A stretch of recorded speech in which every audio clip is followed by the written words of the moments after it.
Eu lembro que estamos numa época muito difícil no Brasil. O governo brasileiro, um governo de esquerda, resolveu atacar os Estados Unidos.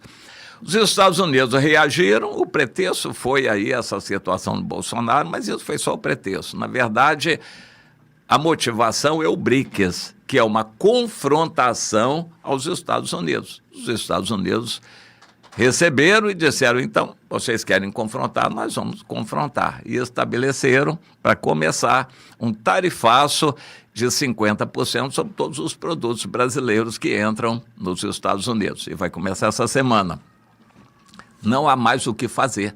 O que os Estados Unidos queriam, desejavam, era uma atitude política. O presidente Lula diz, política nada, nada de chantagem. Se é para negociar, vão negociar dinheiro. Os Estados Unidos dizem, então tá bom, vocês resolvem o que vocês querem fazer. A nossa tarifa já está estabelecida. E eu creio que não vai voltar atrás.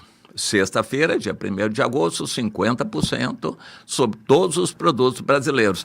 Isso faz uma diferença tremenda, porque já está fechando indústrias e cooperativas no Brasil, está um caos em várias áreas de produtores de café, de laranja, suco de laranja, produtores de produtos bovinos e suínos, enfim, de aves no Brasil, e muitos setores estão em pânico, porque com uma taxação de 50%, o preço fica inviável para os compradores americanos, e então o Brasil simplesmente não vai vender essas coisas para os Estados Unidos.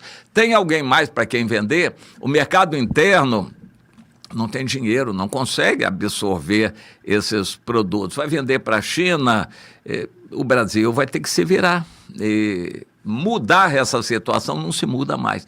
A única coisa que os americanos queriam era uma abertura política. O Brasil não deu, confrontou os Estados Unidos, foi uma escolha do presidente Lula. Ele poderia ter escolhido conversar, negociar, mas ele preferiu confrontar. Foi a escolha que ele fez. Está feliz da vida nessa escolha, porque eleitoralmente, aparentemente, ele está bem, ele está agradando o eleitorado brasileiro de esquerda, que é radical e que quer confrontação com os Estados Unidos. Só que um país pequeno como o Brasil não tem condições de confrontar os Estados Unidos.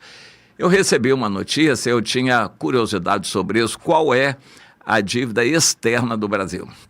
A dívida interna do Brasil é impagável, impagável.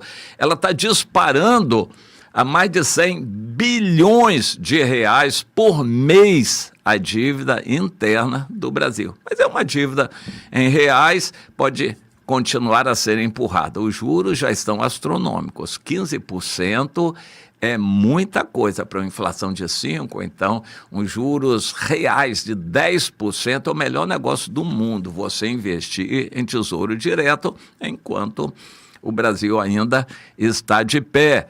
O melhor lugar para investir o seu dinheiro, tesouro direto. Você pode investir daí de 100, 200 reais, sei lá, tem uma quantia relativamente pequena e paga 10% líquido de juros ao ano. Isso aí é uma coisa colossal. Não existe nenhum país do mundo com essa situação. Isso porque o Brasil está pagando com mais dívidas. É uma situação impagável. Então, a dívida já deve estar em 8 a 10 trilhões, segundo o FMI, cerca de 80 e tantos por cento do PIB. Isso aí é algo muito grande, o país não consegue pagar um centavo dessa dívida por mês. A dívida está rolando a mais de 100 bilhões por mês. É uma dívida impagável, mas é em reais. Agora, a dívida externa em dólares, ela está em 365 bilhões de dólares. E aí a coisa pega, porque essa dívida tem uns juros que é um juros que muda.